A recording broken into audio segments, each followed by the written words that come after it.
correo, hizo la especialidad de oftalmología en el Instituto Regional de Oftalmología Manuel Servat Univaso en Trujillo, a través de la Universidad Nacional de Trujillo, y actualmente es médico oftalmólogo y asistente de la clínica Oftalmo Center en Trujillo.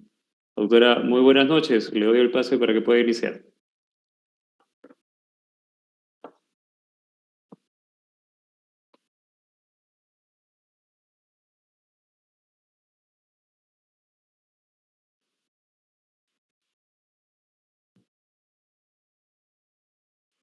Bien, el tema de hoy, que se llama ¿Qué más necesito para mi FACO? Si bien es cierto, en las exposiciones previas hemos visto que es muy importante determinar el tipo de paciente que vamos a operar, es muy importante encontrar los factores que pueden contribuir a que se vaya a complicar la cirugía.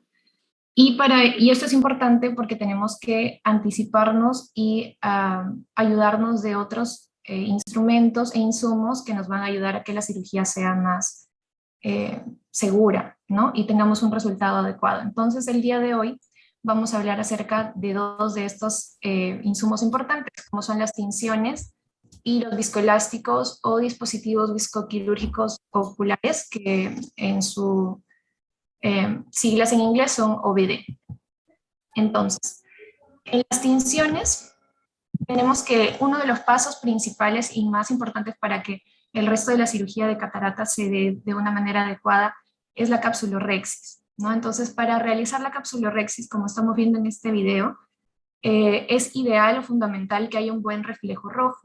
Entonces, en este caso, por ejemplo, no se está utilizando ninguna tinción ya que hay un buen reflejo rojo, pero sabemos que existen múltiples patologías o situaciones en las que este reflejo rojo no va a ser el adecuado, sobre todo en pacientes,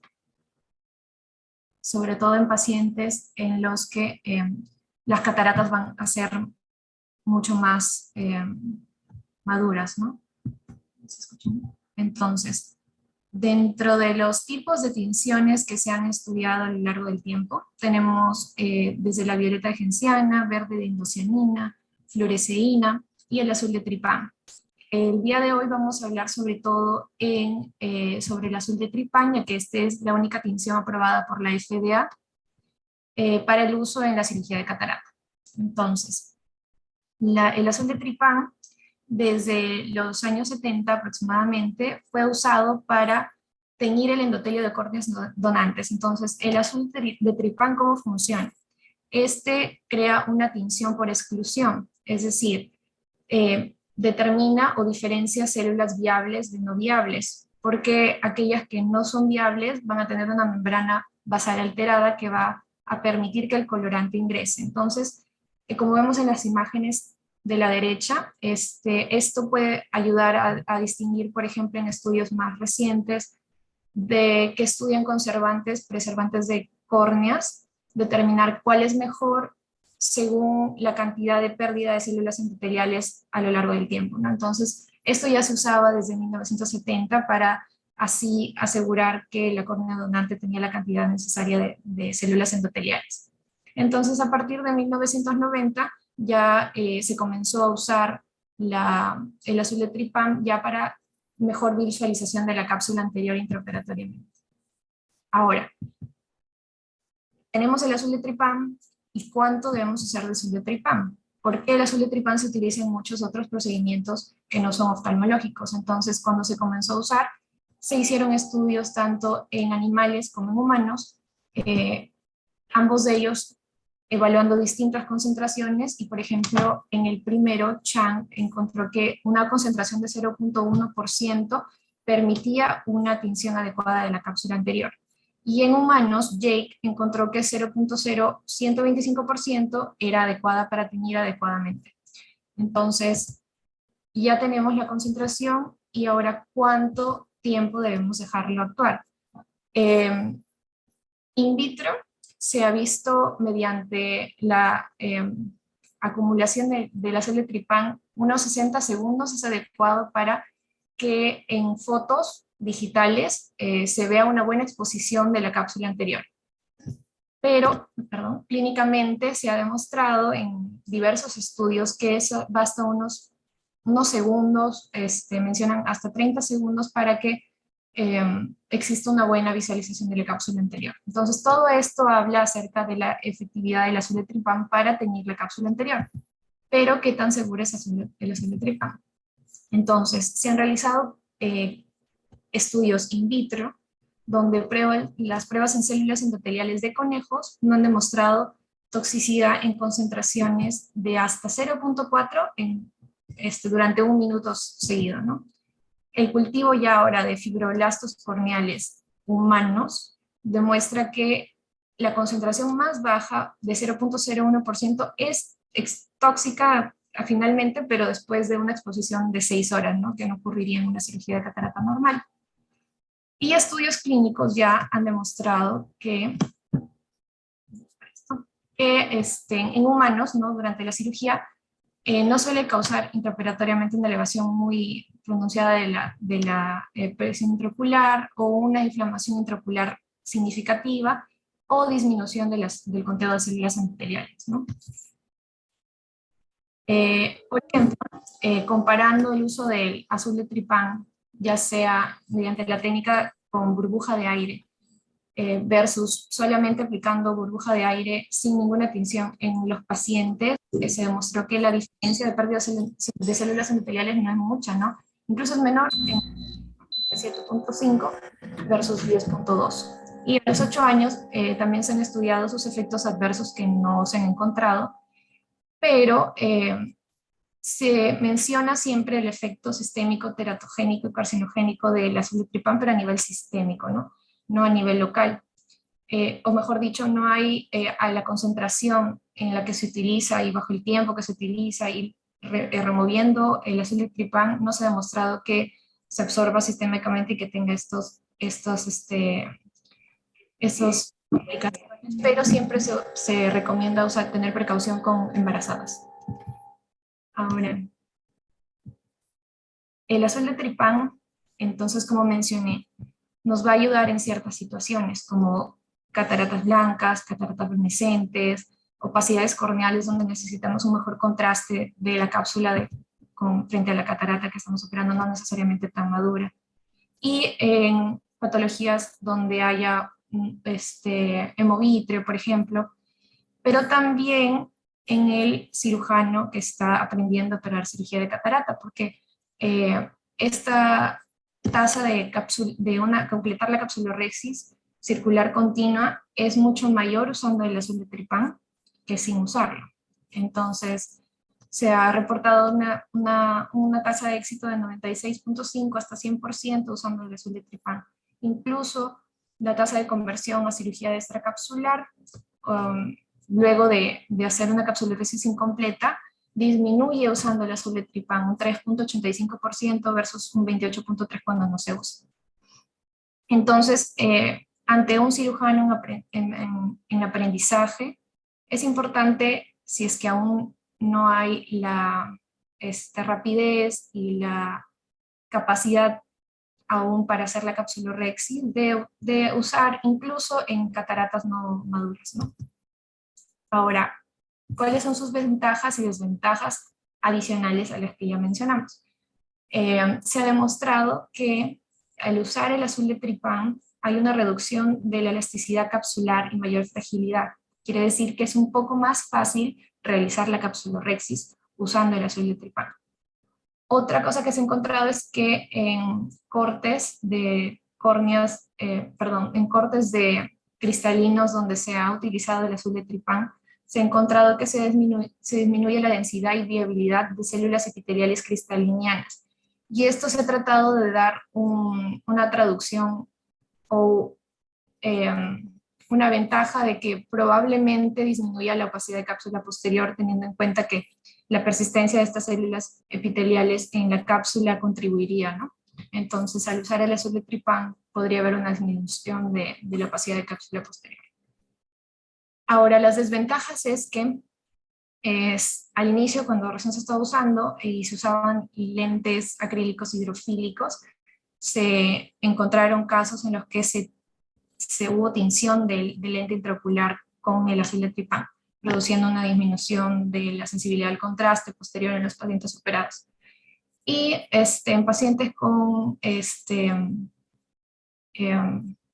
debilidad celular o cataratas traumáticas, la difusión también de esta tinción hacia bien la cápsula posterior o vítreo, que intraoperatoriamente dificultaría la realización de la misma, que era lo que queríamos, mejorar la visualización, pero estamos totalmente ocultando ya el reflejo rojo que podríamos tener, ¿no? Ahora, otro detalle a tener en cuenta es que la acumulación del azul de tripán en la cápsula siempre es mayor hacia el lado que está en contacto con las células epiteliales cristalinas, como vemos en la imagen inferior derecha. Entonces, esto nos va a permitir que de igual manera, al hacer el flap, hay un contraste entre el flap en la cara inferior de la cara superior, ¿no? Ahora, las técnicas de administración, hay varias. Tenemos esta que es con la colocación de una burbuja de aire previo y la colocación directa del azul de tripán sobre la superficie lenticular. Esta tiene ventajas de que previene que se diluya aún más la concentración del azul de tripán con el humor acuoso, permite una mayor tinción de la periferia de la cápsula y permite que no haya un contacto, a pesar de que no se ha demostrado que haya una toxicidad elevada a las concentraciones bajas en las que se usa, no hay un cese de contacto endotelial, ¿no? Lo malo es que conlleva un mayor tiempo y al hacer fácilmente, a la burbuja de aire salir fácilmente de la cámara anterior, hace que la estabilidad de esta no sea muy buena. Frente a esto, también se postuló inyectar el azul de tripán debajo del viscoelástico.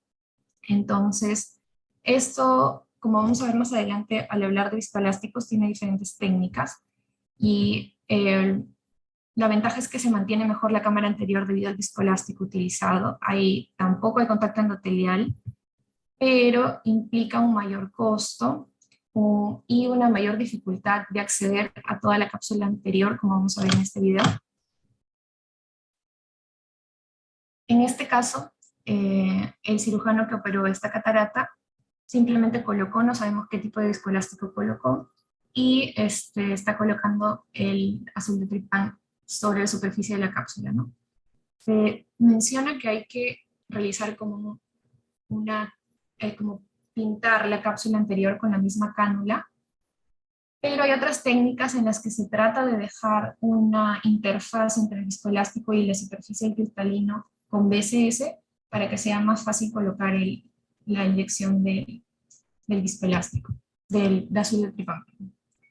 Y finalmente tenemos una de las técnicas que creo que más se realiza, por lo menos cuando yo aprendía es la que se realizaba, que es en un solo paso, ¿no? Que se coloca el azul de tripán y se remueve ya sea con DSS o con viscoelástico, como estamos viendo en este video.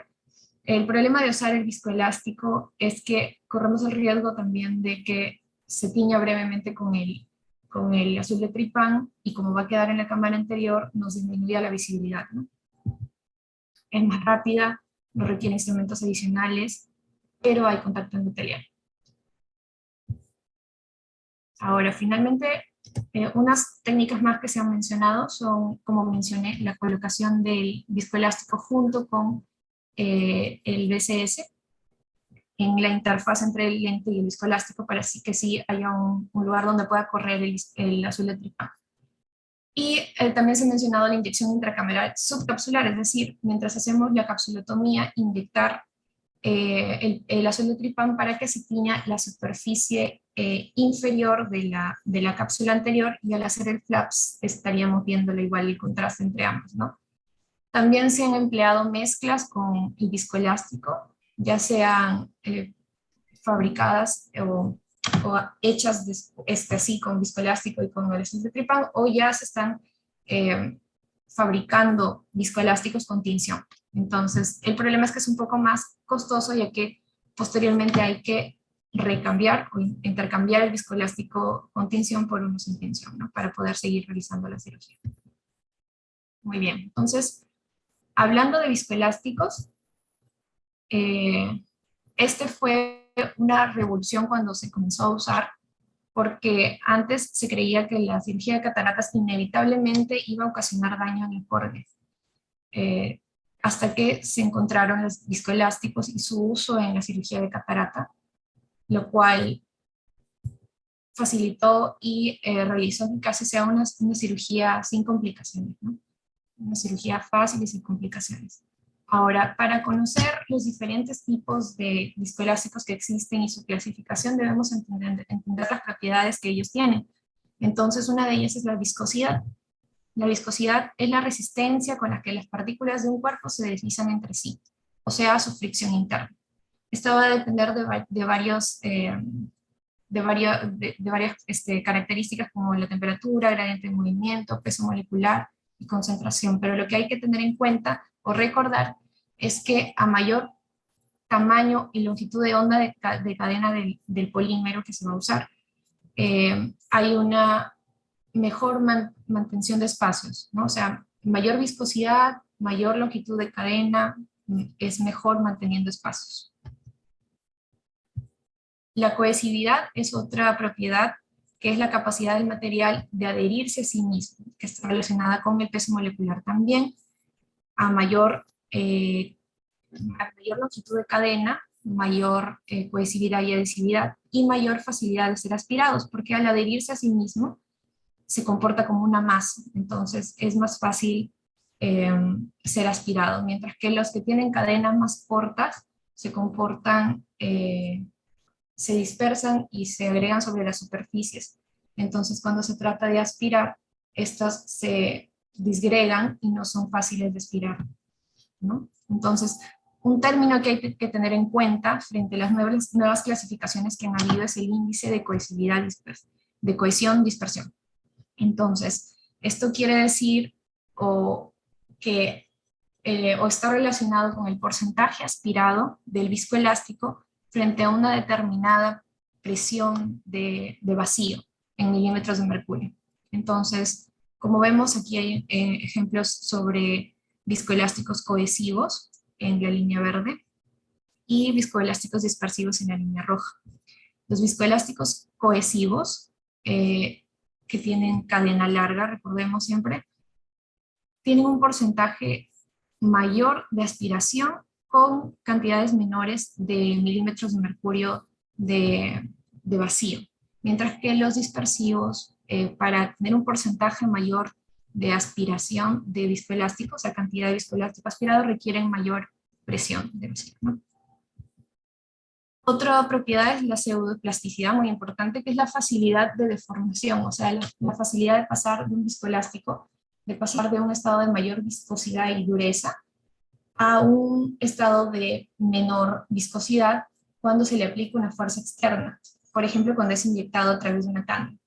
Entonces, para recordar, uno de los viscoelásticos con menor pseudoplasticidad es la metilcelulosa, que requiere, por eso, cánulas de mayor grosor para poder inyectarlo en cámara anterior sin mucho problema, ¿no? Entonces, otro término a tener en cuenta es la viscosidad en reposo o zero shear, ¿no? Habla sobre el comportamiento del viscoelástico cuando no se le está aplicando ninguna fuerza externa o ninguna tasa de corte. Entonces, como vemos aquí, los diferentes viscoelásticos, desde los dispersivos hasta los cohesivos, tienden a ser, o sea, los dispersivos, como vemos, al ser enfrentados ante una fuerza externa de tasa de corte, por ejemplo el flujo, no son removidos adecuadamente, mientras que los cohesivos, llamados sí lo son, ¿no? Entonces, ya vamos a hablar acerca de las clasificaciones más adelante, pero para terminar, la elasticidad y adhesividad son otros de las dos propiedades de los viscoelásticos, que significan la elasticidad, la capacidad de recuperar su forma después de ser deformada, a mayor viscosidad, mayor elasticidad, y la adhesividad, la propiedad de cubrir y adherirse a superficies. Entonces, inicialmente teníamos dos grandes grupos para entenderlo. Aquí podemos ver la aplicación de dos de ellos, ¿no? Entonces, como mencionamos, a la derecha tenemos un viscoelástico que se comporta como una masa y que es fácilmente removido, mientras que a la izquierda teníamos un viscoelástico que que se adhería a la superficie, ¿no? Muy bien, entonces este corresponde a un viscoelástico dispersivo que tiene baja viscosidad, pero buena adherencia a superficies oculares. Y está caracterizado por tener cadenas cortas, lo que lo van a hacer difícil de remover. Mientras que los cohesivos son buenos mantenedores de espacio por su alta viscosidad, tienen buena adhesión intramolecular, por eso es que se comportan como masa, y al tener cadenas largas, estas tienden a entrelazarse, por lo que se eliminan como un solo conjunto, ¿no? Ahora, como mencioné, teníamos cuando se consideraba la tasa en reposo, la viscosidad o el rango de viscosidad en tasa de corte cero, o sea, en reposo el viscoelástico, se clasificaban los viscoelásticos en cohesivos de alta viscosidad, en viscoadaptativos, en dispersivos de baja viscosidad y de muy baja viscosidad, pero eh, normalmente en los índices que les mencioné anteriormente del índice cohesivo, dispersivo y el shear rate, el viscosity zero shear rate, normalmente estaban directamente relacionados, es decir, aquellos que tenían comportamiento de dispersivo tendían a tener también aspiración o una remoción lenta, ¿no? Pero aparecieron viscoelásticos que tenían comportamientos opuestos, se comportaban en reposo como cohesivos, pero ante la aplicación de aspiración se comportaban como dispersivos, o sea, eran difícilmente eliminados. Y esto es gracias a la alteración en los pesos, en las concentraciones y tamaños y peso molecular de cada uno de estos viscoelásticos. Entonces, frente a esto, tuvieron que cambiar la clasificación para hacerla en dos columnas ya. Aquellos que se comportaban como dispersivos, o sea, con índice de cohesividad dispersivo menor de 30% de aspiración por milímetro de mercurio, pero que podían ser, a su vez, eh, cohesivos y dispersivos según su zero shear viscosity, ¿no? Y aquí tenemos una infinidad. Incluso podemos ver que hay áreas donde no se han creado todavía viscoelásticos con este tipo de características, ¿no? Ahora, los componentes de cada uno de ellos. Lo que más abunda es el hialuronato de sodio, es el más utilizado. Este inicialmente se utilizaba como lubricante de articulaciones, pero se comenzó a usar para la fabricación de viscoelásticos. Se extrae de la cresta de gallo, de la fermentación de bacterias, y tiene la característica que tiene una carga negativa que va a neutralizar las cargas positivas de los tejidos oculares, intraomentales, lente intraocular, así como las cargas positivas de los radicales libres que se liberan por la eh, realización de la fagomulsificación misma, que los neutraliza. Entonces, tiene un costo más elevado y tiene la desventaja de que necesita refrigeración, ¿no? Es metabolizado por el vaso hígado médula ósea. El ojo no lo metaboliza, pero lo elimina por la vía intraocular. Otro componente importante de los viscoelásticos es el coendritin sulfato. Como vemos, tiene una cadena más corta y un peso molecular mucho menor al hialuronato de sodio. Esta se encuentra o se extrae del cartílago de tiburón. Tiene dos cargas negativas, lo que proporciona una mayor neutralización de las cargas positivas de los tejidos intraoculares. Incluso al combinarlos se crean un producto con tres cargas negativas, ¿no? Que realiza una neutralización mucho mayor. También tenemos la hidroxipropilmetilcelulosa, como mencioné. Tiene la ventaja de tener un bajo costo y no requerir refrigeración, y tiene muy buena función de viscoadherencia, ¿no? Pero no es muy bueno manteniendo espacios. Y otro que se menciona recientemente es la poliacrilamida, que es 100% sintético, lo cual lo hace beneficioso en que puede ser producido con cualquier característica fisicoquímica o radiológica. Actualmente vi que se está produciendo y utilizando en Brasil. Es transparente, inerte, altamente soluble en agua, fácilmente eliminado. Ahora, los pasos o los momentos en los que son importantes la aplicación de estos viscoelásticos son principalmente en la capsulorhexis, como mencionamos. En la capsulorhexis necesitamos crear una presión opuesta a la presión intralenticular para poder tener una superficie plana en la que nos facilite ser la misma, ¿no? Entonces, los viscoelásticos nos van a permitir eso, nos van a permitir mantener el flap pegado y que no se esté empujando ni desgarrando, y facilita a su vez el movimiento de los instrumentos que tengamos que usar, ¿no? En esta técnica, si se habrán dado cuenta, estamos usando dos tipos de viscoelásticos. Y ya vamos a mencionar más adelante las diferentes técnicas, ¿no? Ahora, otro paso importante es en la emulsificación, donde luego de haber realizado la capsulorhexis y la rotación y hidrodisección, ¿no? Entonces tenemos a veces la salida de un poco de viscoelástico, a veces es necesario colocar un poco más de viscoelástico siguiendo la misma técnica incluso para preservar la cámara anterior y seguir protegiendo el endotelio, ¿no?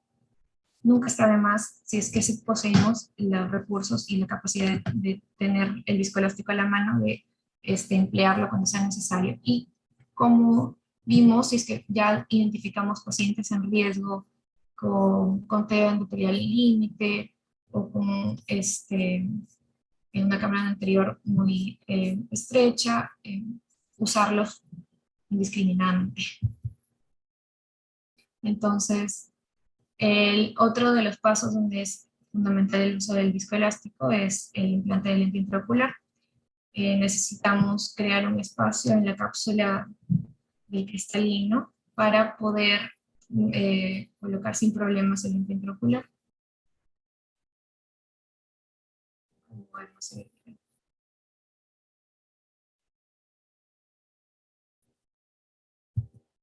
Muy bien, entonces las técnicas de administración que se describen, tenemos la de escudo o soft shell, en la que se inyectan dos tipos de viscoelásticos, un viscoelástico dispersivo y un viscoelástico cohesivo.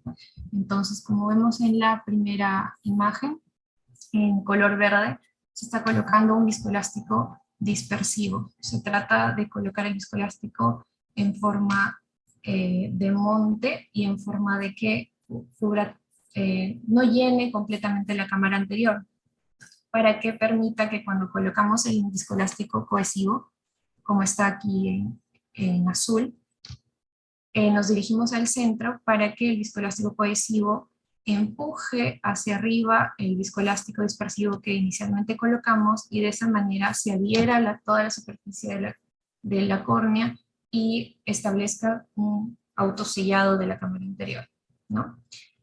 Luego, posteriormente, esto es antes de la capsulorhexis, en las imágenes de abajo, cuando ya se realiza la facomulsificación, como mencionamos, va a haber un poco de salida del viscoelástico, sobre todo cohesivo, permaneciendo sí el dispersivo por las mismas características que este tiene. Entonces, también se escribe que para realizar la reformación de la bolsa capsular, es ideal hacerlo a la inversa, es decir, primero colocar un viscoelástico en esta técnica, colocar el viscoelástico cohesivo para reformar o ampliar la bolsa, y terminar colocando viscoelástico dispersivo. El dispersivo, por tener menor viscosidad, va a permitir que el lente se desplace o abra con mayor facilidad.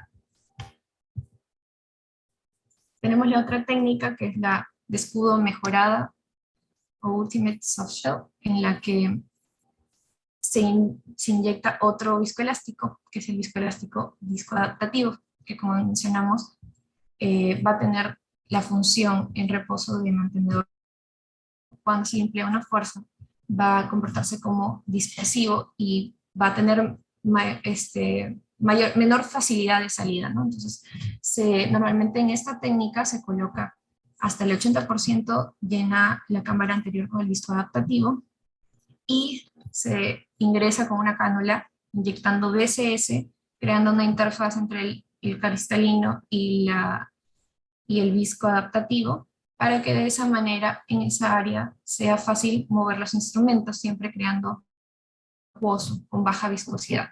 Entonces, esta técnica también para la inyección de lente intraocular emplea lo mismo delante de la inversa de la anterior, ¿no? Entonces, colocamos para llenar la cápsula el BSS y terminamos colocando el disco adaptativo, que nos permitirá mantener abierta la pupila y colocar el lente intraocular, pero al tener la base del BCS, de igual manera, al ser un medio menos viscoso, el lente intraocular va a caer rápidamente en la bolsa, las ópticas se pueden abrir más fácilmente, ¿no? Es lo que mencionan como ventajas de esta técnica.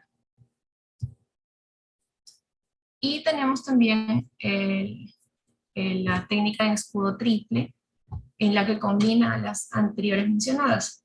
En este caso, se inyecta viscoelástico dispersivo, cohesivo o viscoadaptativo y se inyecta BCS en la superficie o en la interfaz lenticular y viscoelástico, ¿no? Entonces, acá tenemos la comparación entre las diferentes técnicas y para agregar acá hay una técnica extra, no la mencioné, la tercera, pero es una técnica empleada para los casos de iris flácido, en los que, si como podemos ver, el viscoelástico dispersivo se coloca incluso sobre la superficie iridiana para tratar de mantener en posición el iris y que no prolapse mucho, ¿no? Pero es casi muy parecida a la triple. Simplemente tiene ese detalle, que se trata de colocar como un puente. Esta es la técnica de escudo y puente, ¿no? Ahora creo que finalmente el objetivo de todos en la cirugía de catarata es tener una cirugía sin complicaciones, una cirugía con resultados visuales óptimos para el paciente y tener una córnea clara, un lente en saco y una capsulorhexis adecuada, ¿no? Entonces, es importante tener en consideración lo que hemos mencionado, estos insumos, para poder prepararnos a la hora de operar y que cada viscoelástico o cada insumo que utilicemos sea el adecuado para el paciente. No hay un viscoelástico universal para todos los pacientes, no hay una técnica universal para todos los pacientes, todo depende de a quién nos estamos enfrentando, el paciente con la patología a la que nos estamos enfrentando y el criterio del cirujano para utilizar cada uno de estos insumos, ¿no? Eso es todo. Espero que les haya servido. Estoy atenta a sus preguntas. Gracias. Muchas gracias, doctora. Muy buena exposición, bien completa. Gracias por tanta información. Doctora, yo tenía una pregunta. Aparte de la utilidad del azul de tripán para realizar la capsulorhexis, ¿existe alguna otra utilidad de este durante el momento operatorio? O sea, ¿podría volver a usarlo en algún momento fuera de capsulorhexis? Bueno, se puede usar, por ejemplo, si en un inicio no utilizaste el azul de tripán y estaba, porque tenías un buen reflejo rojo y estás realizando la capsulorhexis, pero se te corrió y no ves bien hasta dónde, se puede usar en ese momento, recordando que va a ser un poco difícil, ¿no? Porque ya tenemos viscoelástico en la cámara anterior. Se puede usar para tratar de encontrar el borde del desgarro de la capsulorhexis. Luego, en otro tipo de cirugías, ¿no? Se utiliza también el azul de tripán para determinar la permeabilidad o la funcionabilidad de cirugías de glaucoma. Leí que también se utilizaba para teñir la cápsula de quistes conjuntivales antes de ser extraídos, para asegurar de no destruirlos. Gracias. Si alguien tiene alguna pregunta, Encantado de leerla en el chat.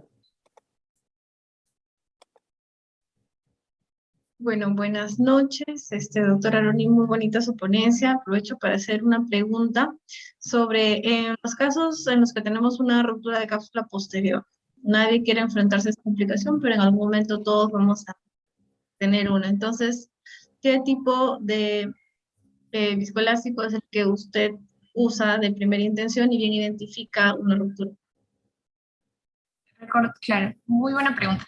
Recordando las funciones que tienen cada uno de los viscoelásticos, ¿no? En los más simples, dispersivo y cohesivo, el dispersivo tiende a adherirse y crear y separar espacios. Entonces, el indicado en casos de ruptura de cápsula posterior es el viscoelástico dispersivo, ya que nos va a permitir separar la hialoides de la cápsula o de la cámara anterior y el lugar donde estamos trabajando, ¿no? Si empleamos un cohesivo, lo que podemos hacer es crear una masa, un espacio mayor y ampliar el desgarro o la ruptura que podía haber sido pequeña.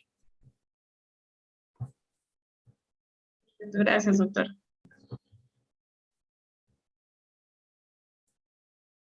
El doctor Vicente nos hace un comentario en el chat, ¿no? Dice, en catarata con hialosis esteroidea, lo puedes colocar para ver la corteza y la cápsula posterior. Ah, buen dato, doctor. Gracias. Claro, definitivamente. Bien, muchas gracias. Gracias, doctor Aroni. Excelente ponencia, felicidades. Gracias. Voy a darle pase a Vanessa para que pueda presentar al siguiente ponente.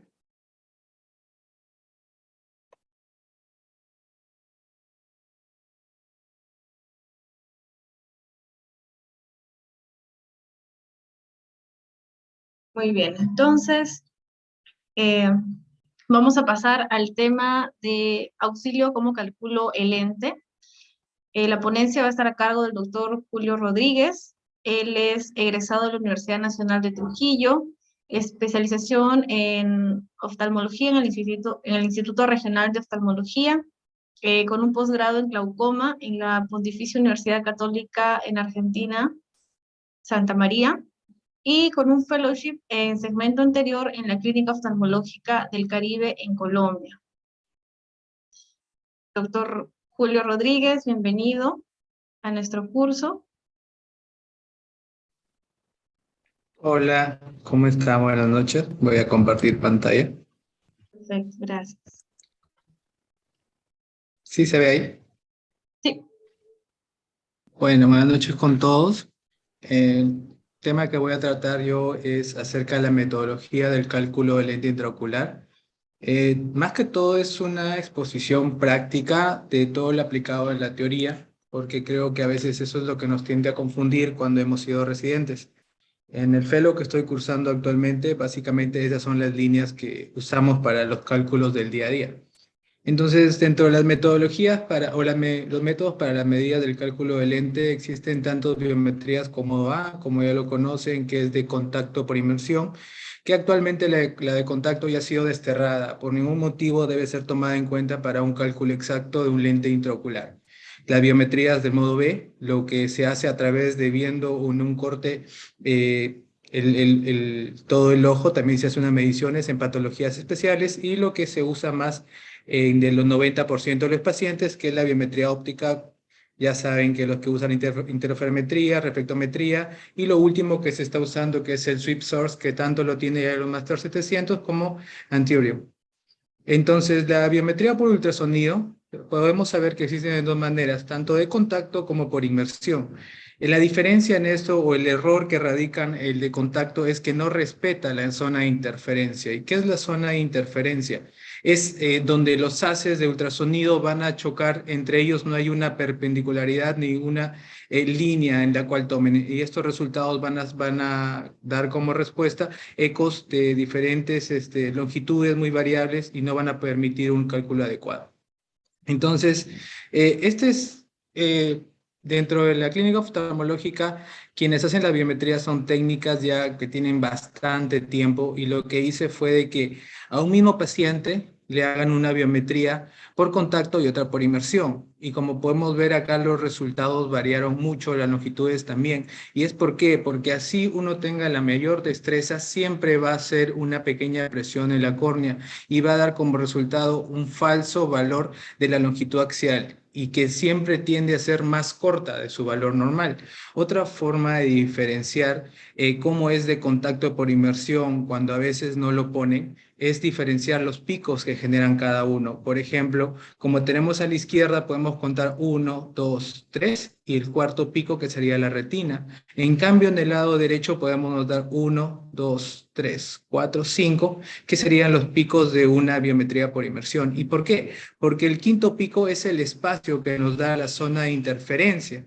Y en la córnea nosotros tenemos un pico bífido en el cual nos insinúa tanto el primer pico como el segundo pico, que es la cara anterior y cara posterior de la córnea. Entonces, no es tan difícil poder diferenciar cuál es la biometría que nos están dando. Y como saben, 4 picos para la zona de contacto y 4 picos por inmersión. Dentro ya de la biometría de inmersión, a veces siempre cuando yo era residente todos pensábamos que lo que nos mostraban abajo era la distancia en milímetros y no, lo que nos muestran abajo es el tiempo que demora la espiga o en el que pasa de un medio a otro para llegar hasta el punto final que sería la retina. ¿Y esto por qué es importante? Porque a través de cada medio es donde la máquina o los ecógrafos, tanto de modo A estandarizado, modo A, van a determinar a través de su fórmula la longitud axial del ojito. Entonces tenemos un medio de velocidad de ultrasonido de la córnea de 1600, humor acuoso un poco menos, del cristalino que tiene que ser un poco más. Tiende a aumentar con el tiempo por el aumento de la densidad del mismo hacia una catarata tanto leve, moderada o severa.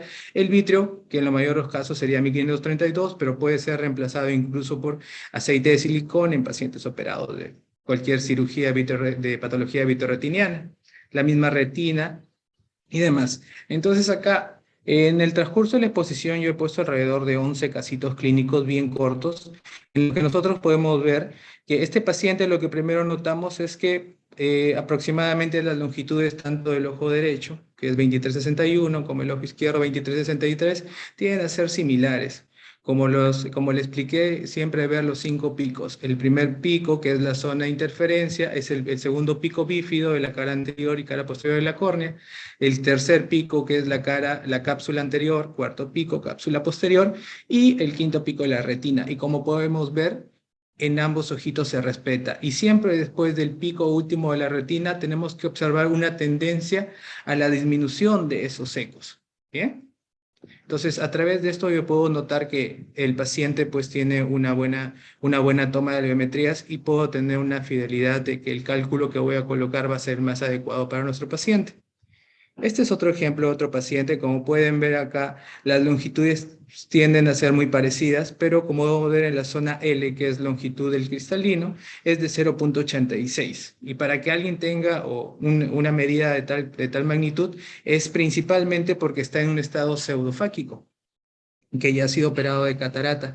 Y acá lo podemos ver de cierta manera, no se cumple en todos los pacientes, pero tiende a insinuarnos la toma. Por ejemplo, acá tenemos la zona de interferencia, el punto bífido de la córnea y varios puntos que, si pueden verlo acá, es equidistante a esta segunda zona de ecos, a esta tercera zona de ecos y a esta cuarta zona de ecos. ¿Y qué vendría a ser? Esto es el fenómeno de reverberancia. Este fenómeno de reverberancia siempre lo vamos a observar cuando hagamos una ecografía en modo B, donde vemos como unas sombras que se van proyectando detrás del lente intraocular, como podemos ver en esta ecografía. Esta es la zona del lente intraocular, la primera zona de reverberancia, segunda zona de reverberancia, y cada vez tiende a ser más tenue conforme se aleje del plano del lente intraocular.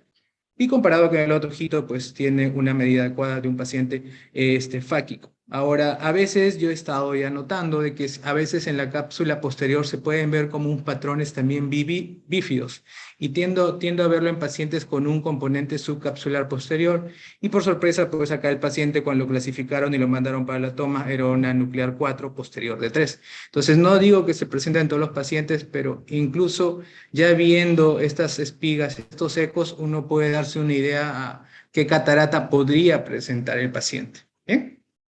Entonces, este es otro casito donde podemos ver que tiene una longitud axial alta. 2686, 2666 en el ojito izquierdo, donde podemos ver que se cumple que están los 5 ecos, ¿no? 1, 2 de la córnea, 3, 4, y el eco de la retina. Pero cuando nosotros vemos a grosso modo, no vemos la zona que va descendiendo. Y cuando el paciente fue operado del ojito derecho, oh sorpresa, pasó un mes que lo vimos en el control postoperatorio de los fellow, y pues vimos una...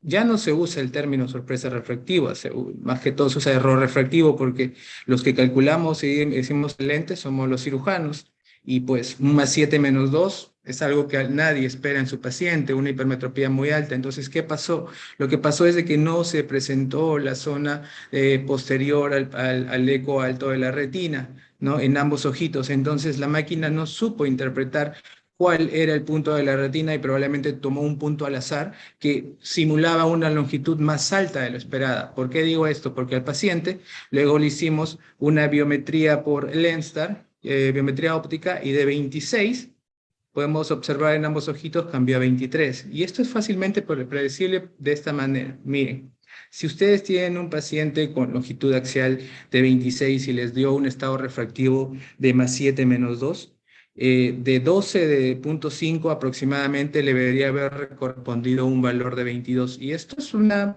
regla de 3 simple, que es como que una generalidad, pero no es de que tiene que cumplirse en todos.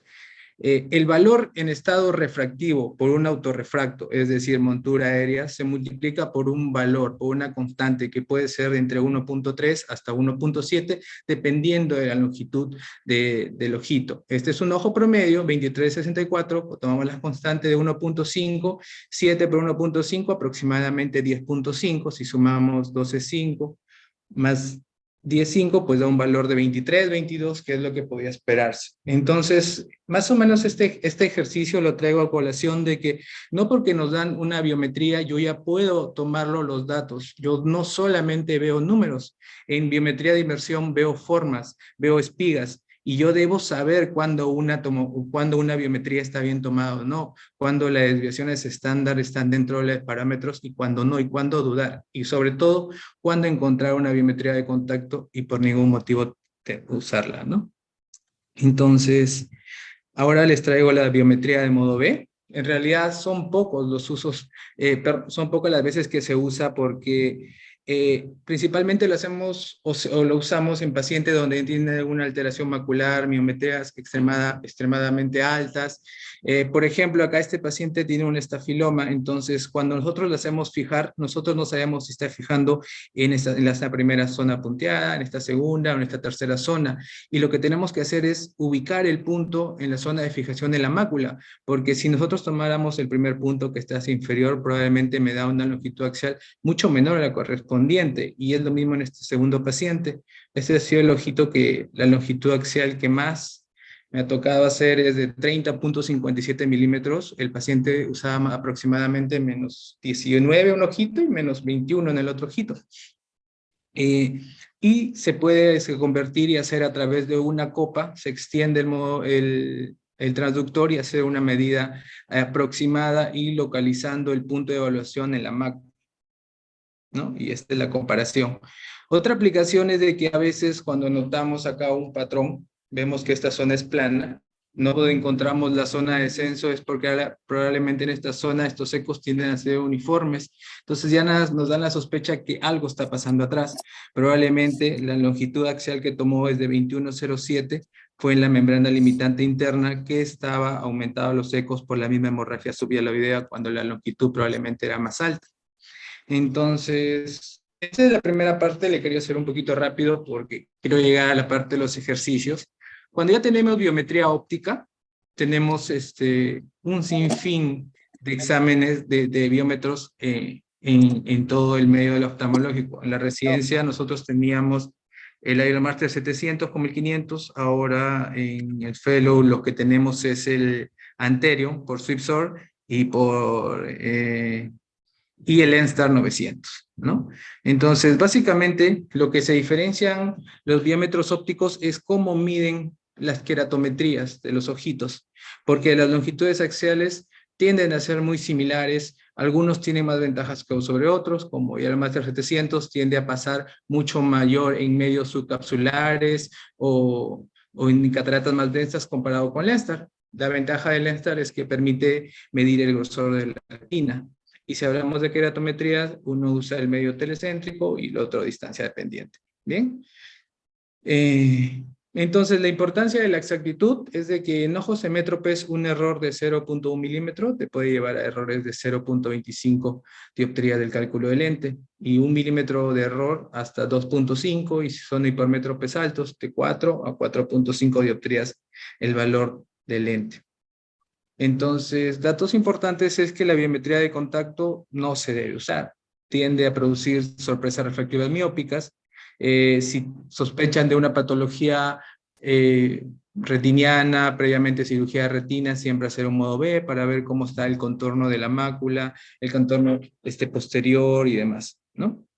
Siempre evaluar 10 tomas consecutivas y evaluar que la desviación estándar esté por lo menos debajo de 0.1 y lo aceptable es por debajo de menos 0.5. Y siempre comparar con el otro ojito. Nunca, a veces yo he notado que cuando quieren operar el ojito derecho ponen biometría del ojo derecho. No, no se hace eso. Siempre, así un ojito ya sea operado y sea pseudofáquico, la biometría siempre se hace a los dos ojos. Porque la mejor forma de comparar un ojo izquierdo es con su ojo derecho, y la mejor forma de comparar el ojo derecho es con su ojo izquierdo. ¿Bien? Bueno, esto lo voy a pasar. Entonces, cuando hablamos de las diferentes fórmulas, en el medio ya habrán podido notar, por ejemplo, cuando tienen Lenstar o cuando tienen biometría, como ya hay el Master 700, es que ellos automáticamente dan ciertas fórmulas, como son SRKT, OfferQ, Hikes, algunas Barrett, Holaday. Explicarles cada fórmula me tomaría mucho tiempo. Lo que yo quiero que se lleven esta noche es de que algunas fórmulas se parecen, otras no. Por ejemplo, Holaday, 1, SRKT y OfferQ basan su cálculo en la longitud axial con las queratometrías, principalmente SRKT. SRKT basa el cálculo del lente, o aparte del poder del lente, el dónde podría quedar o cuál sería la posición efectiva del lente en base a sus queratometrías. A diferencia de Hygis, Hygis usa 3 constantes, que son la constante A0, que es la constante del lente, que lo debe dar los fabricantes, y 2 constantes más, que son A1 y A2, que básicamente se predicen la posición efectiva del lente en base a la profundidad de la cámara anterior. Y OfferQ tiende a ser parecida a SRKT, pero en vez de una regresión lineal, hace una regresión de curva en base a las biometrías que ya en su base de datos, que es posición efectiva del lente y longitud axial. Y lo que pasó con estas fórmulas, que notaron de que como son fórmulas en base a una fórmula teórica que es la SRK, tienden a fallar estas fórmulas, las de tercera y principalmente las de tercera de generación, tienden a fallar. ¿Y por qué? Porque nosotros tenemos un cristalino de un diámetro promedio antero-posterior de 4 a 4.5, cataratas maduras se van hasta 5 milímetros. Tú no sabes cómo se va a reabsorber, cómo la cápsula se va a contraer. Es decir, tú no sabes ese lente qué tan atrás tomado desde la córnea o qué tan adelante tomado desde la retina va a quedar. Entonces, es como si tú agarraras tu montura y te lo alejaras y te lo acercaras. Tú no vas a saber en cuál es la posición efectiva de tu montura, de tal manera de que vas a depender de esta posición para ver si llegas al 2020, 2025. Si yo lo alejo mis gafas, no veo 2020. Si yo le acerco mucho, no veo 2020. Tiene que estar en una posición adecuada para llegar a ese 2020. Y eso es lo que pretenden las fórmulas. Tratar de predecir lo más alto para conseguir valores objetivos adecuados. Es por eso lo que todos buscamos es de que los rayos paraxiales y sobre todo lleguen a la retina, y eso hablamos de metropía. Si los rayos se enfocan antes de la retina, hablamos de miopía, y se enfocan por detrás de la retina, hablamos de hipermetropía. Lo mismo que está explicando acá. Por ejemplo, ¿qué pasaría si yo calculo el lente y digo va a quedar en esta posición efectiva justo acá, a 4 milímetros de la córnea? y pasa eso, pues el paciente quedaría hemétrope. Pero si mi fórmula falla, uso la fórmula que no le corresponde a ese ojito y el lente queda adelante de la posición que yo predije, pues lo que va a pasar es de que el paciente va a tender hacia una miopía, porque los haces de luz con el poder que estoy usando van a hacer la misma distancia. Entonces el paciente quedaría miope. Pero ¿qué pasaría todo lo contrario? Si yo predigo que va a quedar a 3 y queda a 4, por detrás de la línea que yo estoy prediciendo, ¿qué es lo que tendremos? Una hipermetropía. Y es ahí donde toman los valores, o me he dicho el término de sorpresa refractiva. Entonces, las fórmulas fallan básicamente porque no saben dónde va a quedar la posición efectiva del lente. ¿Por qué? Por la profundidad del segmento anterior. ¿Qué es el segmento anterior? Es la suma de la profundidad de la cámara anterior sumada al grosor del cristalino. A todo eso nosotros llamamos profundidad del segmento anterior. Y lo que dicen las fórmulas es que aproximadamente es la profundidad de cámara anterior sumada a la tercera parte del diámetro anteroposterior del cristalino, pero en ojos armónicos, no en ojos disarmónicos. Se han desarrollado diferentes fórmulas. Es como todo trabajo, cuando hacemos un trabajo de investigación y queremos que la desviación de estándar no se escape mucho a los costados, ¿qué es lo que hacemos? La media o lo subimos o lo bajamos conforme sea la tendencia de nuestros resultados. ¿Y qué es lo que están haciendo acá? Si dicen que tienes una sumatoria en el primer cuadro de la izquierda, cámara anterior con posterior, que tiende a ser menor de 7, pues vas a sobreestimar. Y si te dicen todo lo contrario, si tienden a ser mayor de 8, vas a infraestimar. Eso por un lado hicieron con las que dependen de la profundidad de cámara anterior y queratometrías.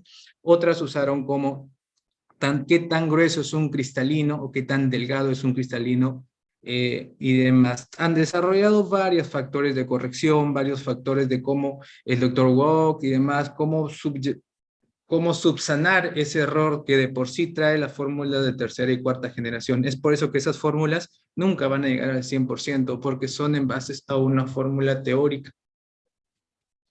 Y esto es lo mismo, ¿no? Entonces, para ya entrar a los ejercicios de cómo elegir el lente intraocular para el paciente que voy a operar, yo sí quiero hacerle repasar un poquito. Sé que la mayoría probablemente lo domine lo que es el equivalente esférico, pero esto fue a raíz de que una vez mi profesor, el doctor Bartolomé, me dijo, Julito, ¿tú qué opinas de esto, no? Y un post, porque ahora el internet aguanta todo, o sea, uno postea un resultado y piensa que ya encontró la panacea, y no es así. Uno debe siempre confrontarlo con estudios y medicina basada en evidencia. Entonces, dan un resultado de +1, -2, con un ángulo de 75, y pregunta si el resultado está mal. Si piensas eso, te estás fijando en los parámetros equivocados. Y lo que llamó la atención de que el 68% de la gente que le respondió dijo que estaba bien, que era lo correcto. Entonces, con matemáticas les voy a dar la respuesta a ese post que hicieron. Cuando nosotros hablamos de equivalentes esféricos, es que nosotros, a través de nuestro defecto refractivo, nosotros queremos expresarlo matemáticamente, ¿no? ¿Y cómo lo hacemos? Por ejemplo, tengo un paciente +1, -2, y yo quiero expresarlo matemáticamente, ¿cómo me va a quedar ese paciente? Entonces, ¿qué es lo que yo haría? Pues tengo la esfera, y como su valor esférico es +1, entonces en todos sus cuadrantes, superior, derecha, izquierda, inferior, el poder va a ser +1, ¿cierto? Luego me dicen, tiene -2 a 0 grados. Su eje es 0, entonces el poder acá es -2. Acá, como es cilindro, no tiene poder. Sumamos, +1 -2, -1. +1 y 0, +1. Entonces, si nosotros podemos ver, la fórmula esferocilíndrica sería -1 +1. Ahora lo quiero expresar en cilindros positivos. ¿Cómo sería? Tengo un valor de -1, que es miopía, en una esfera. De igual manera, se presenta en todos los cuadrantes. Tengo +2 a 90. El eje es acá, y acá sería el valor +2. Sumo, y me da exactamente igual al caso anterior. ¿Qué es lo que quiero decir y qué es lo que estamos viendo acá? Cuando nosotros tenemos un equivalente esférico, siempre debemos expresarlo, debemos entender en base a qué se ha expresado esa fórmula esferocilíndrica. No es lo mismo tener un resultado +0, 25 menos 0,50 que tener un resultado +1 y -2, porque el intervalo del SUR se va a ampliar, y cuando se amplía la persona ve muy difuminado, ¿no? Yo soy astigmata, tengo un neutro -3 y 2,50 del otro ojo, y si a mí me giran un poquito el eje o me ponen un poquito de esfera positiva o negativa, yo ya veo borroso. Entonces, si bien es cierto, ¿cómo es la fórmula del equivalente esférico? Es la esfera más el cilindro entre 2. Nosotros tenemos un paciente con un estado refractivo +1 -2. ¿Cuál sería su equivalente esférico? Tenemos la esfera de +1, la mitad del cilindro, que sería, como es -2, la mitad es -1. Entonces sumo +1 de la esfera con -1 del cilindro, y su equivalente esférico es 0, ¿no? Entonces uno esperaría decir, no, pues su equivalente esférico es 0. No, pero el paciente está viendo mal. El paciente está viendo difuminado, puede ser principalmente en su eje más de la córnea más curva. Entonces, este es un ejemplo teórico. No sé si hasta acá ya lo que viene son puros ejercicios. Si hasta el momento alguien tiene una duda o quieren que repita algo. Si no, pues continúo.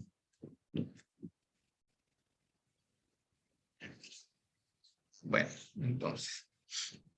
Tengo un paciente, un ojo derecho, el cual el día de hoy le hice una biometría, tiene 68 años y tiene un estado fáquico. Todos son valores medios.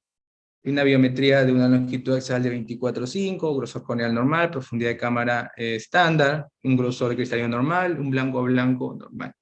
Me dan sus queratometrías, podemos ver sus queratometrías que son 44 y 45 el más curvo, y un astigmatismo. Entonces, cuando nosotros, o lo que yo también por ignorancia yo decía es que toman el del medio porque va a quedar el paciente con un estado refractivo cero, hemétrope, y ese no es el caso.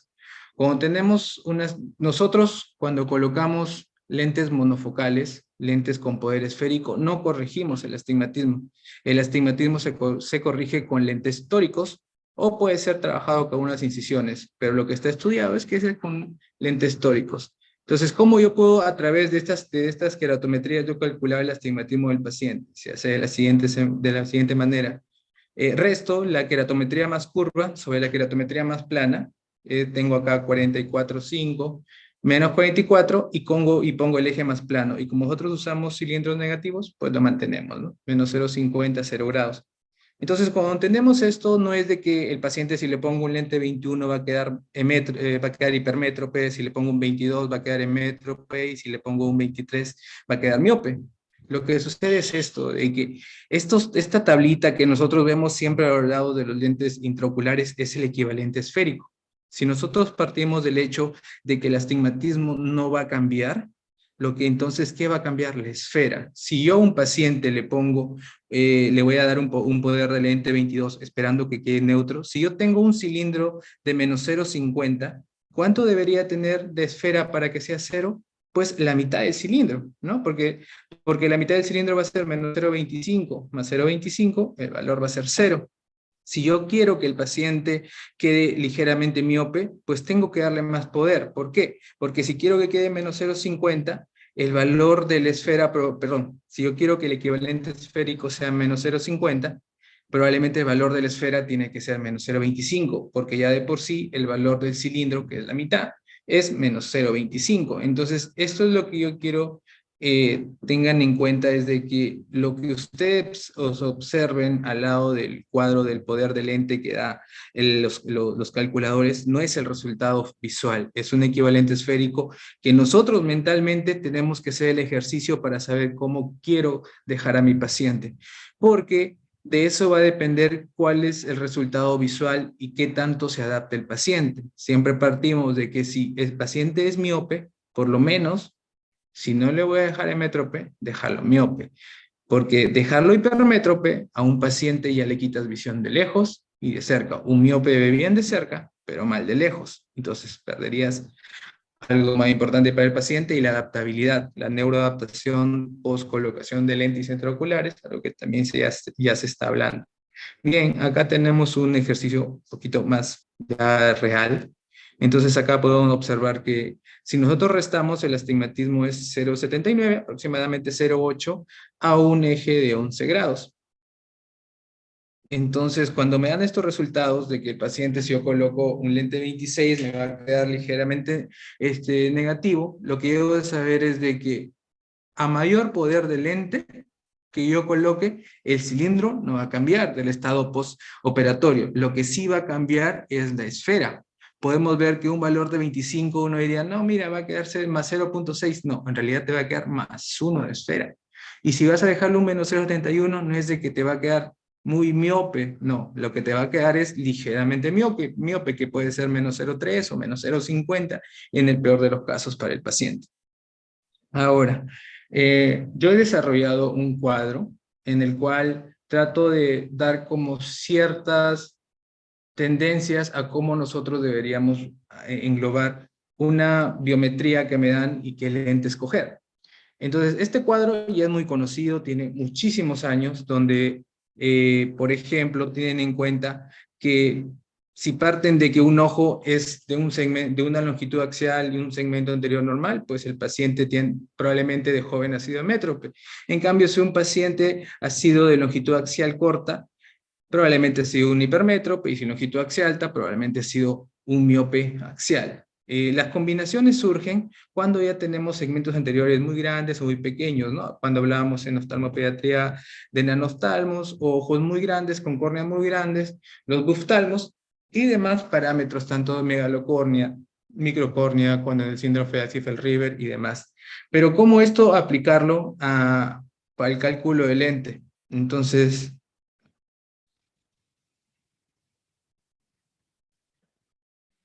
desarrollé este cuadrito donde uso dos líneas. Una es la queratometría y otra es la longitud axial.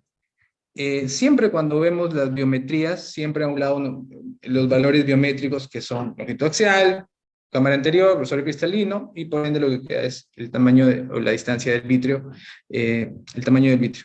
Pero también tiene valores queratométricos, y hay valores queratométricos promedios, valores queratométricos altos y valores queratométricos planos. Hablamos de queratometrías planas cuando es por debajo de 43, y queratometrías altas cuando son por encima de 45, es decir, entre 43 y 45 hablamos de queratometrías estándar, normales.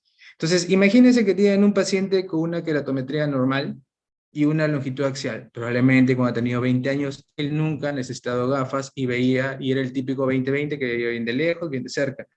Ahora, si ese ojito era muy largo, como ya sabemos, era miope, y si era muy corto, hipermétrope. Pero ¿qué pasa ahora si un paciente con una longitud normal tiene queratometrías muy curvas? Si tiene queratometrías muy curvas, los haces de luz se van a enfocar antes de llegar a la retina. Entonces hablamos con queratometrías curvas, hablamos de una miopía por curvatura. Pero ¿qué pasa si hablamos de un paciente que tiene las queratometrías muy planas, muy aplanadas? Entonces hablamos que esos haces de luz no van a tener, la córnea no va a tener la suficiente fuerza para enfocar los haces de luz en la retina, y se van a enfocar por detrás de la retina. Entonces hablamos de una hipermetropía de curvatura. Cuando tenemos esto, pues es lo normal, podría esperarse en un paciente, pero ¿qué pasaría a un paciente que, aparte de tener un ojito corto, tiene queratometrías planas? Sería doblemente hipermétrope, tendría una hipermetropía axial y una hipermetropía de curvatura. Entonces, lo que estoy llamando es una hipermetropía doble.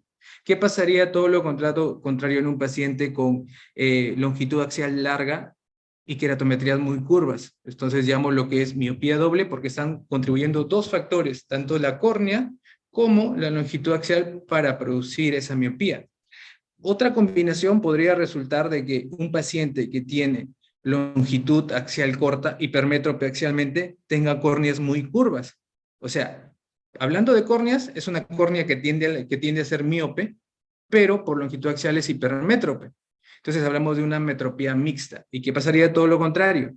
Si un paciente tiene por longitud axial un ojo miope, pero por queratometrías planas, es decir, o unas córneas hipermétropes, el paciente terminaría con una ametropía mixta. Sé que es un poquito confuso, a mí del inicio también me costó tratar de interpretarlo, pero esto sirve ¿por qué?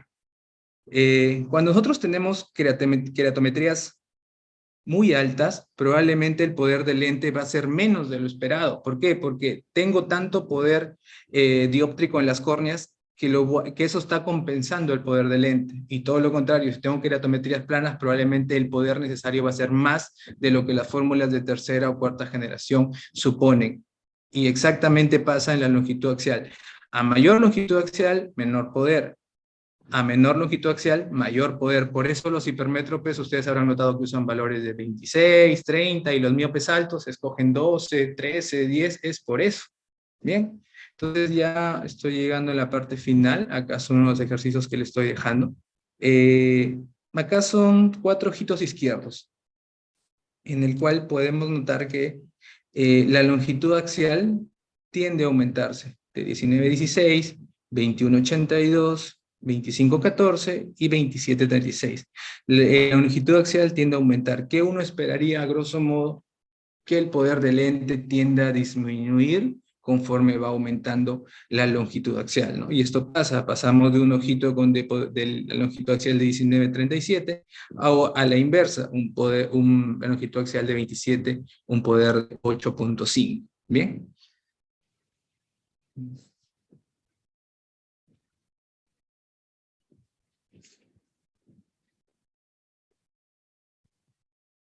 ¿Ahí sí lo ven? Sí, sí se ve. Ujú. Bien.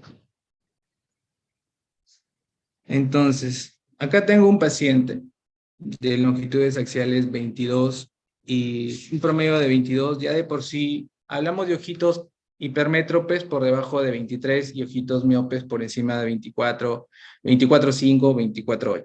Entonces, por longitud axial, yo puedo decir que es un paciente con una tendencia a ser axialmente es hipermétrope, ¿no? Entonces ya de por sí me está diciendo, tengo las fórmulas SRKT, OFQ, Holiday y Haigis, yo sé que no voy a usar SRKT. Entonces ya de por sí, ya SRKT no la tengo en cuenta, voy teniendo en cuenta OFQ o Haigis. ¿Qué otros datos tengo que ir viendo en este paciente? Tengo que ver su profundidad de cámara anterior. La profundidad de cámara anterior aproximadamente es entre un 15 a un 18% comparado a la longitud axial. Veo que sí tiende a ser concordante y eso es lo que nosotros llamamos que es un ojito armónico, que si nosotros segmentamos el ojo, pues tienden a ser proporcionales, ¿no? Es como si compararas una persona normal con un Marfan. El Marfan tiene los brazos más largos, las piernas más largas, a pesar de ser muy alto. Y todo lo contrario, este pacientes que tienen esferofaquia, Marchen-Kesani, que son chiquitos, gorditos, entonces pasa todo lo contrario. Son parámetros que tienden a ser a la normalidad cuando hablamos de algo armónico. Entonces vemos que la profundidad de cámara no va a ser tanto el problema para este ojito. Ahora lo que tenemos que ver acá es de que sus queratometrías son unas que tienden a ser ligeramente planas, 43,62 en el ojo izquierdo y 44,46. Entonces, ¿qué me quiere decir eso? Si ya las queratometrías no están dentro de valores normales, probablemente OFQ también va a fallar. ¿Por qué? Porque al ser unas queratometrías que no son normales con un ojito corto, su posición efectiva del lente va a tender a la falla. Entonces, a eso podemos nosotros ir a otros valores. Miren, por ejemplo, acá, OFQ me dice que para el ojito derecho más o menos me va a quedar neutro, o sea, un equivalente efecto 0 con 26,5. ¿Qué me dice Haigis? Haigis usa para queratometrías, para su fórmula, pero la manera como lo predice es con su profundidad de cámara. Tiene 2,39, dice, es armónico para ese ojito, sabes que el valor recomendado es 26. O sea, si me hubiese guiado por OFQ, hubiera dado 0,5 más del poder. Pero Barrett, ¿qué dice? No, con un 25,5 o un 26 tiende a quedar neutro. Y vemos que se correlacionan más Barrett con Haigis en este punto. Por eso nosotros decimos OFQ no es la mejor fórmula para este paciente. Ya empezamos a descartar. Lo mismo pasa con el otro ojito. Entonces, este caso es que es esa acotación de que no solamente ver queratometrías o solamente longitud axial de hipermétrope OFQ, no. Tengo que ver otros parámetros, que en este caso la queratometría fue la que me dijo OFQ no va a ir bien para este ojito. Bien. Acá sucede todo lo contrario. Tenemos un hipermétrope incluso mucho mayor, de 19,3, y que tiene queratometrías mucho más altas, que pueden ver 45 y 46. Lo mismo, yo ya sé que estos valores no me van a permitir un buen cálculo. La profundidad de cámara es muy amplia para este ojito, 2,48. Si pueden ver, el caso anterior era 2,39. Para un 22, yo espero... Si yo tengo una longitud axial de 22 y una cámara de 239, si yo tengo un paciente ahora de 19, yo esperaría una cámara más estrecha, pero en este paciente no pasó eso. Entonces, si yo sé que la cámara anterior no da o no es armónica con la longitud axial, yo ya tengo que ir descartando Huygens porque no me va a dar una buena predicción de la posición efectiva del lente y por ende voy a tener un error refractivo. Si comparan acá Barres con Offerkey, tiende a dar los mismos valores. ¿Por qué? Porque al usar queratometrías, a pesar de ser 45 o 46, sí, Barrett sí coincidió con Offerkey. La predisposición en este caso fue buena, la predicción fue buena. Ahora pasamos al otro lado de pacientes miopes. Tenemos un paciente de 25-88 y 25-14. Si nosotros podemos ver, las queratometrías son muy bajitas. Yo incluso acá pensé de que el paciente había sido operado de cirugía refractiva, ¿no? Pero no, eran ojitos completamente virgen. Y entonces acá lo mismo, al hacer queratometrías muy planas, uno dice es miope, pues uso SRKT. No, SRKT ya te va a infraestimar el poder del lente, te va a dar mucho menos poder de lo esperado. Entonces acá puedo ver que la profundidad de cámara es buena, entonces Huygens por ahí que sí me puede ayudar, y si lo comparo con Barrett, pues tienden a coincidir bastante. Bien. Este es otro ojito que es un miope que es muy armónico, miren, valores queratométricos entre 43 y 45, en la 43-44, la profundidad de cámara está en relación con la longitud axial, y acá todas las fórmulas dan exactamente el mismo poder, tanto Huygens, SRKT, Barrett, Huygens, SRKT, todas dieron el mismo poder que una refracción objetiva en equivalente esférico cero, pues, va a dar el mismo poder, porque el ojo se parece. Estos ojos son el 80% de la población, que son armónicos. El otro 20% donde nosotros debemos estar pilas para saber que podría pasar algo más en estos ojitos. ¿Bien? Ahora, este ejemplo es de que, y esa acotación del primer ejemplo que les di, que un paciente queda más 1 menos 2, es de que nosotros pensamos... Si yo le daría a este paciente del ojo derecho, ya sé que con +3 me va a quedar un equivalente esférico 0. Ahora veo su astigmatismo. El paciente tiene un astigmatismo de 2.34. Para que tenga un equivalente esférico 0, probablemente el paciente me va a quedar +1 de esfera. Entonces, cuando yo estoy pensando de que el paciente con un equivalente esférico y sabiendo que es miope alto, lo voy a dejar +1, es decir, hipermétrope, y estoy cometiendo un gran error. ¿Por qué? Porque a un paciente que toda la vida ha sido miope, lo estoy convirtiendo en hipermétrope por una hipocorrección del lente intraocular, ¿no? Entonces acá el trabajo igualito pasaría en el ojo izquierdo. Si nosotros vemos acá las queratometrías que es de 1.6, probablemente yo le dejaría con +0.8 o tal vez también +1 de el poder esférico del lente intraocular colocando en 8.5. Entonces, ¿qué es lo que yo tengo que ir jugando? Es con los poderes. Si yo le pondría un poder de 5 para un equivalente esférico -1, si yo le doy un poder de 5 para un equivalente de más o menos de -1, ahí recién yo al paciente lo dejaría ligeramente neutro con el mismo astigmatismo. Y lo mismo pasaría para el ojito izquierdo, buscando una manera cómo pueden ayudarse y cuál sería por lo menos el mínimo poder de lente que deben darle al paciente. Debe ser un equivalente esférico de la mitad del cilindro. ¿Por qué? Porque si yo le doy, por ejemplo, a este paciente que tiene 1.6 de cilindro, la mitad es 0.8. Busco cuál es el que se tiende a menos 0.8 y sería 10, ¿no? Pero te va a quedar aproximadamente menos 0.1, menos 1.50. Pero eso es mejor que a un miope dejarlo con un 8.50, dejarlo +1, ¿no? A un paciente ya no le vas a corregir la hipermetropía ni la miopía con lentes esféricos cuando su montura aérea, solamente le vas a corregir con cilindros. Bien, entonces esto es sí importante porque creo que ese es uno de los grandes errores que se cometen, incluso que yo he cometido cuando me dejaban de ejercicios para calcular y le presentaba a mis profesores de la residencia y me decían, no, esto está mal por esto. Bien, entonces este es otro ejemplo, y ya creo que es el último, de un paciente con longitud axiales de 26 26 y casi 27 en el ojito izquierdo, con unas queratometrías muy planas, 37 y 38, 37 y 38. Entonces, ese RKT daba un valor de 17.5, comparado con Haigis daba un valor de 19. Si bien es cierto, este es un paciente que fue operado de cirugía refractiva, por eso tiene queratometrías tan planas. Yo acá este ejercicio lo traigo para demostrarles por qué fallan las fórmulas normales o para ojos que no han sido con ninguna cirugía refractiva. ¿Por qué? Porque nosotros cuando usamos ese RKT, predecimos la posición del lente a través de sus córneas. Si acá vemos que las córneas son muy planas, lo que va a decir es de que tengo que poner un lente, pero que va a estar muy cerca de la córnea, por eso tengo que darle poco poder.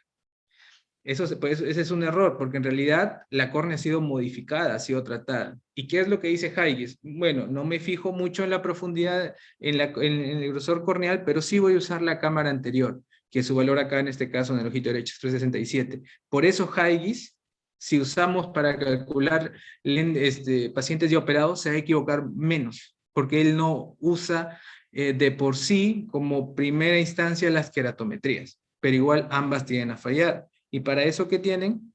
El Barrett-Trucá, ¿no?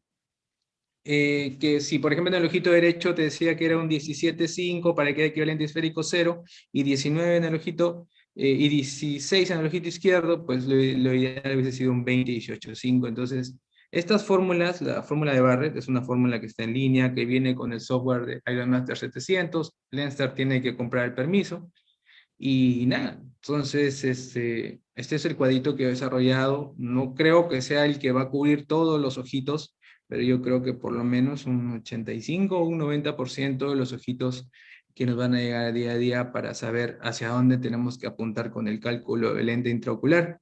Y por el último, ¿qué es lo que nos dice la medicina basada en evidencia? Este es un trabajo que mostraron, es de que las fórmulas no van a alcanzar el 100% de la exactitud, las fórmulas actuales. ¿Y eso por qué? Porque aún no existe un biómetro ni una fórmula que me diga con exactitud cuánto es el poder efectivo de la córnea. Es decir, no es lo mismo tener el valor esqueratométrico solo de la cara anterior y a través de eso presumir cuánto es su valor poder total, ¿no? Entonces, en eso básicamente radica el por qué las fórmulas se piensa que no van a llegar a la exactitud. Bien, se hablan de otros factores como el tilde del lente, el descentramiento del lente, el astigmatismo inducido, el radio de la capsulorhexis y demás. Pero básicamente el error es que aún no podemos dar con exactitud cuánto es el poder corneal, que está en una falla de un más o menos 0.25. Y lo que se dice es de que las fórmulas llegaron a su tope tanto en precisión como predictibilidad. El 90% de nuestros cálculos van a ir un más menos 1 a través de una fórmula de tercera o cuarta generación, usando Barrett, Haigis-L, Olsen, además, podemos el 80% de nuestros pacientes dejarlo en un más menos 0.5. ¿Bien? Y este es un cuadro que básicamente nos explica cómo funcionan las fórmulas. Lo que nos dice el primer cuadro de la izquierda es que yo acá, a través de este cuadro, yo puedo decir qué fórmula funciona mejor con queratometrías promedio, y pues todas tienden a dar valores que tienden a irse todos hacia el mismo poder. Pero ¿cuál es la fórmula que con queratometrías muy extremas falla? La que más falla es SRKT, tanto para queratometrías muy planas como queratometrías muy curvas. ¿Cuál es la segunda? Haigis. ¿Por qué? Porque Haigis no usa las queratometrías para la posición efectiva del lente. Bien. Barrett, que está en rojito, es el que menos tiende a irse, la que mejor se comporta en valores extremos. Luego por ahí que le puede seguir Holiday 2, que fue una remasterizada. Bien. Ahora, cuando hablamos de longitud axial, ¿cuál es la que mejor se comporta? Pues la que sabemos que usa la CD para la posición efectiva del lente, que es Haigis. Pero en ojitos muy cortos, Barrett es con profundidad de cámara muy estrecha, Barrett es superior. Es decir, para cámaras muy profundas, debo confiar en Haigis, y para cámaras muy estrechas en Barrett, y menos de 1.8, ojalá hay 2. Para cristalinos, igual, muy gordos o muy o cataratas ya en reabsorción, Haigis es la que va a fallar. Offer-Q tiende a tener buenos resultados, Barrett también. Y para longitud axial, pues Barrett es la que mejor se comporta. Entonces, este cuadro lo que nos dice es de que Barrett funciona y funciona bien, pero siempre las fórmulas hay que compararlas. Si tengo un ojo corto, uso uso Offer-Q y lo comparo con Barrett. Si tengo una cámara muy amplia, uso High-IS, lo comparo con Barrett. Tengo una cámara anterior muy estrecha, menor de 1.8. Uso Holiday y lo comparo con Barrett. Barrett es ahora, creo que, la fórmula que nosotros debemos usar para comparar las otras fórmulas. ¿Bien? Y creo que este es el cuadro que yo les decía, pues las fórmulas que recomendaría para usar frente a ciertos valores biométricos. Este es el cuadro que he dicho que estoy desarrollando. Y pues, si tienen una biometría de inmersión, no es que no puedan usar Barrett. Barrett está en línea. Lo colocan los valores, todo lo que necesitan son 7 variables.